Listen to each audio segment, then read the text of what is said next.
Hi Capricorn, this is a special reading that's going to see us out through 2022. I have a few personal health problems and some work issues, so I'm not sure how much reading I'm going to get done between now and the end of the year. So I thought I'd do this one anyway, so you've got a nice run out to the end of 2023. I'm going to call it goodbye 2022. I've also done some oracle cards where you've got the White Light, the Spirit Animal, and the Unremarkable Oracle decks. They're already drawn for you here. I'll clarify with Heidi's wonderful Black Violet Tarot, and I'll do my usual True Black. I'm going to do a 9-card read on this one, something a little bit deeper for you. So let's get to it. Hope you're all happy and healthy. It's looking good. Some interesting cards here that haven't come up before. You're number 12, you're the last one. Save the best till last, Capricorn. Let's get you done, and then I'll get these uploaded. And then back to work. There you go. My wife says I do a really rubbish impersonation of Snow White and the Seven Dwarfs. Hey ho. Right. Let's have a look at this. Are we all in place? Yeah, it's looking good. So it's a nice little start there, isn't there? We've got the Ace of Swords, which is a successful new start. It's a new start that's using your head. It's a light bulb moment. You know, I often say to people, if you got the Ace of Pentacles, you would dig over your own garden rather than getting a landscape designer in. If you're the Ace of Swords, you get a landscape designer in and you just tell them what you want.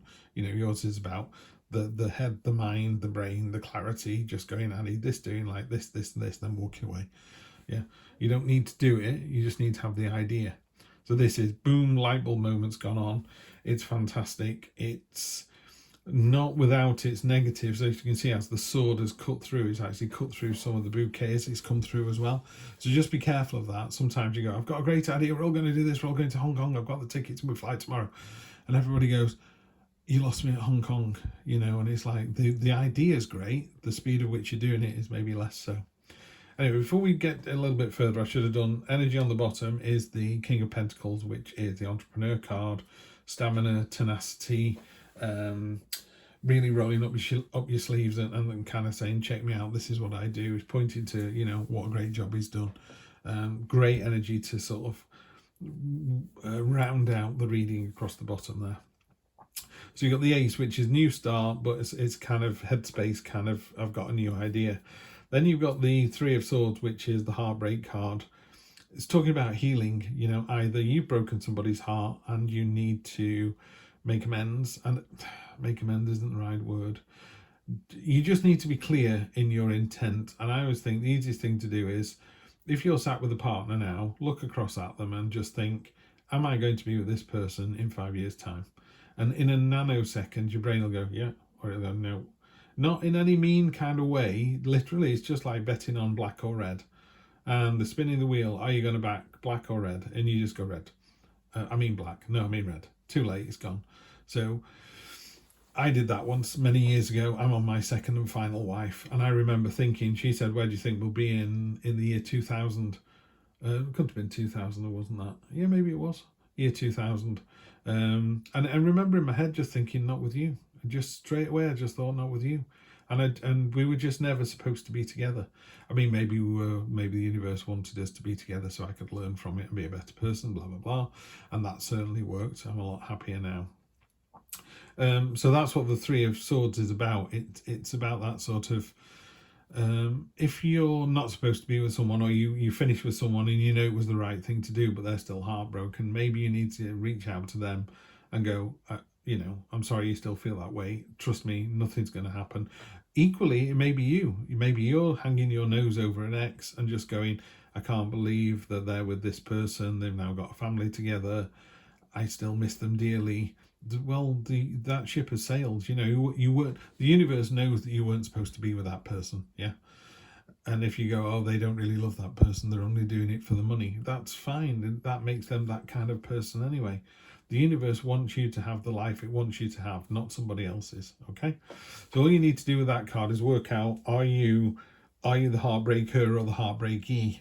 And then how do you address that? Because it's not going to change. They're either with somebody else or you're with somebody else. Even worse, you can go, I'm not supposed to be with you. And they go, but you're single. And you go, yes, I am, because I haven't found the person I want to spend the rest of my life with yet. Yeah, easy peasy. The reason I went through that slightly long-winded thing is you've got the soulmate card down at the bottom here. And the soulmate card, the Two of Cups, these angelfish are literally jumping into each other's glasses. They're going into each other's universes. There's an end to hostilities. There's a real commitment here. It's very two peas in a pod.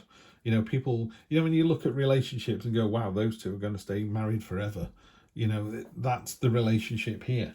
So if you tie that into this card here, you've got to be careful that this isn't your story and not their story. This only works if both parties feel the same way. Otherwise, you jump into their water and they say, get out of my universe. You know, what are you doing here? That's not what I'm seeing here. I'm seeing this as a beautiful, interconnected relationship. What it could be is you've been in a relationship before, you're now in a great relationship, but you need to let that other person know that it is dead, done, over. I wouldn't be surprised if the Ten of Swords doesn't come up somewhere to kind of go, that situation is over. And then in the middle row, we've got the World, got the Six of Pentacles and the Knight of Swords.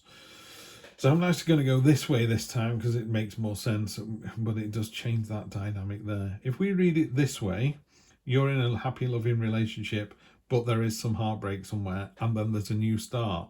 So it could be, if we read it that way and going upwards, that changes the dynamic a little bit. If we were sat with each other, I would go, which one do you think it is? And we could take it from there. So I don't know is the answer to that. And again, we got the diagonals. They'll tell us a little bit more of a story as well. They're both quite positive. Pardon me.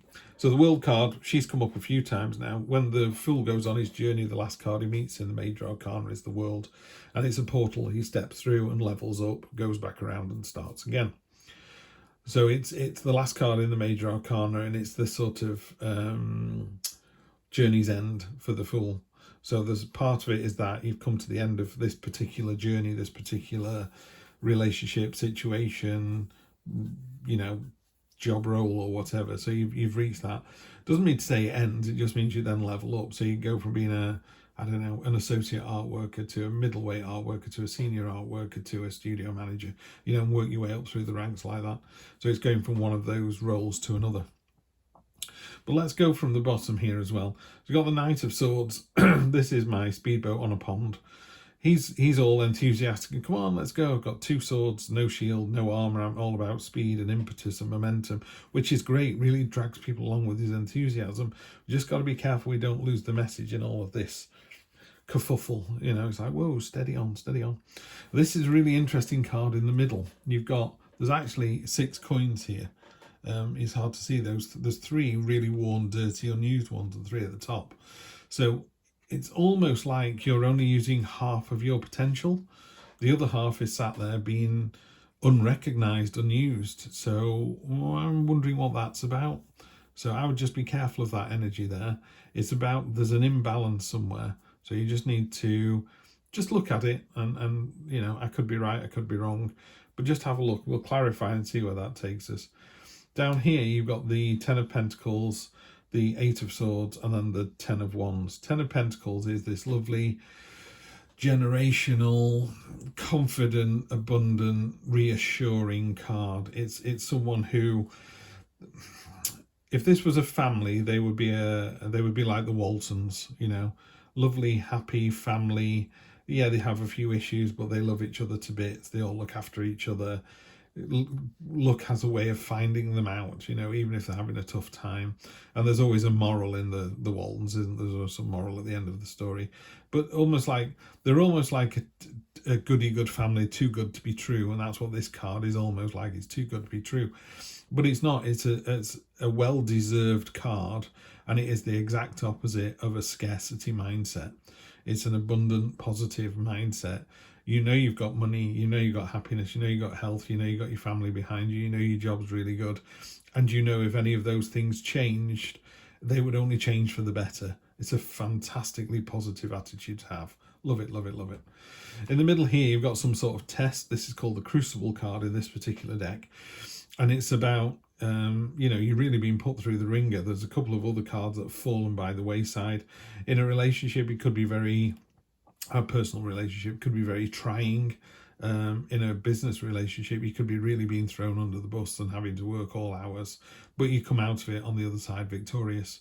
And it does feel like a burden. This is where we end up here. This is the Ten of Wands, the burden card. And what that's talking about is, there's a poor beetle here carrying all of these sticks, and there's another beetle at the top having a free ride. There's a couple of things. One is this is the Goliath beetle, and it can carry 100 times its own weight, so it's not a problem. And two, it will get found out. Karma has a way of finding people out who'd sort of, ride on the shoulders of giants. So don't you worry about those people. They'll get their own comeuppance at some point, so don't worry about that. But it is a burden card, and it does feel a bit like, oh, when's this ever going to end? Soon, in the next few weeks. And if you're reading this on the 29th of December, in the next few days. So we're just going to clarify these cards, particularly that 6, maybe the 3 of Swords as well. That needs some clarity. So now let's have a look. The Star. Okay, that's good. Star is hopes, dreams, promises, all coming true. So dream big, you're going to get what you want.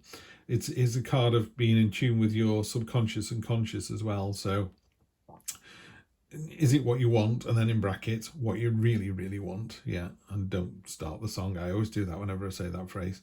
But in your conscious mind, you go, oh yes, I want money, and I want a house, and I want this, and I want that, and the other.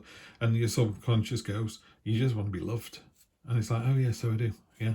So, and I'm not saying that those things aren't in tandem, but it's good to make sure that you are aligned. Head and heart are aligned. Oh, snowdrops come out again. That's unusual. There's 2 cards in this deck that are black and white instead of pink and white. Snowdrop is it's a very rare card. It's an unusual card. It's about resilience, and it's about being able to, if you imagine a snowdrop is pushing through iron hard earth in the middle of winter, and then it pushes through this delightful looking plant it's incredibly fragile looking, but literally it is just iron hard, So this is you. This is the resilience that you've got to kind of drive this process through, whatever this process, and strength on top of that. On top of the burden card, you've got all the strength you possibly need to do this. Resilience, strength, crucible, so surviving a test of strength there. Knight of Swords on top of this is the cutting through the red tape, wanting to get a move on. Knight of Swords again. This kind of, it's a speedboat on a pond. If you're in the speedboat, you're having a whale of a time. It's everyone else in the little rowing boats that are all getting knocked about everywhere. So, yes, I'm all for you having a great time. Just be careful that other people are on board as well. 6 of Cups on top of the 2. This ties in really nicely with this card. This is a card of nostalgia and going, oh, do you remember when? Yeah. Do you remember when we had all these beautiful flowers in these cups here? Do you remember that? Yeah, unfortunately, while they look beautiful, they were dead in a week because they were in pots, whereas these lasted, year in, year out. So we can kind of look at a scene, can't we, and say, I remember when this was great. And it was like, yeah, but you're not seeing it next week when this was all horrible. This is the bit that was great, not this bit. Yeah. So that's the problem with looking into the past. We kind of selectively remember the good bits rather than the not so good bits. And you go, oh, it was great when we lived there, wasn't it? It's like, no, it had black mold. We nearly died. Oh, yeah, so we did. But the garden was good. Yeah, the garden was great. It didn't stop the fact that the house was damp. So there's just be careful of that energy down there where, oh, wasn't it great when I used to go out with so-and-so? Not really, not as good as you think it was.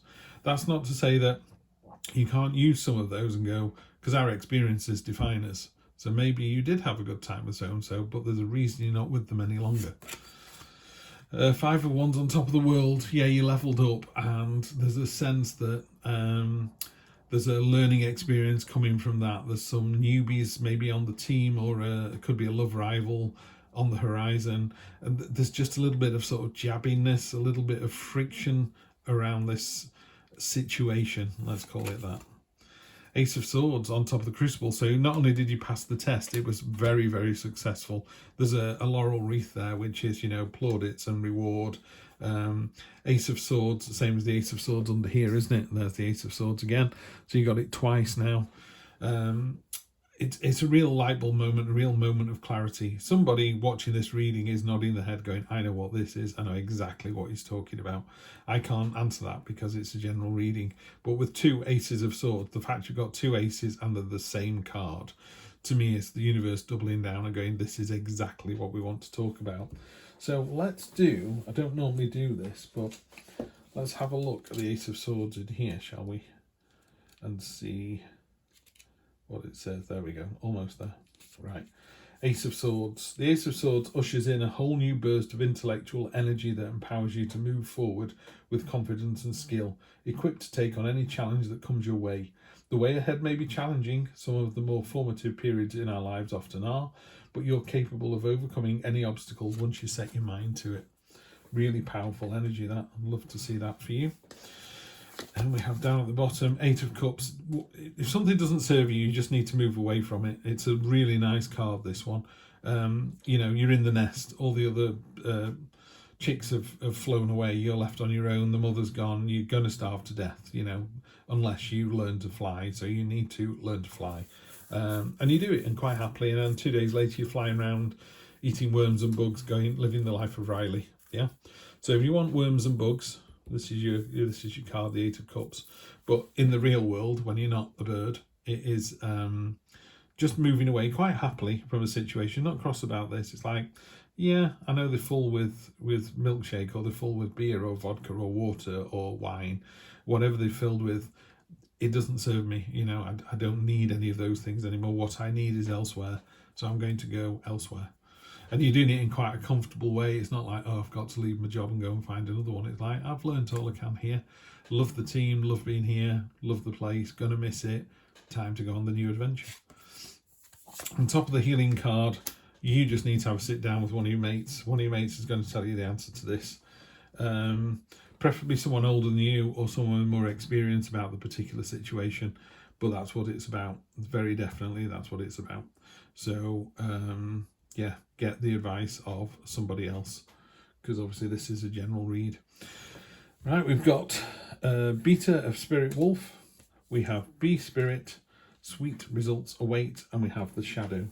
I've marked these out already. So the first one is Beta of Spirit Wolf. Give yourself enough rest. Only then will you be able to ground yourself enough to cultivate focus and motivation to fulfill your path. You'll find a way through any tricky situation as you tune into your instincts and trust your own timing. From times of change and uncertainty comes confidence, love, and resilience. Embrace transition, commit to your tasks, and stay focused but flexible in your approach. You have the skill to intuitively handle any issue. And then the B card, Sweet Results Await. B Spirit knows not to let a sense of being a separate self get in the way of a good thing. Spirit is always producing honey, miracles and magic are everywhere. When you connect with a great hive, you're vibrating and buzzing in exquisite harmony with all. B Spirit asks that your focus be on connectivity. Your body, heart, soul and psyche experience total interconnectedness and a true integration when you self-forget. When you remember that you're part of a greater unified consciousness. Be a part of the larger whole, the force that brings forth all that is sweet and delightful. And then finally, I'll just do the shadow for you. Let's see, what does the shadow look like? It looks like a puddle. I've never used this deck before, so yeah, this is the 12th time I've looked at this page. That which is not in the light, the thing a person has no wish to be. Okay.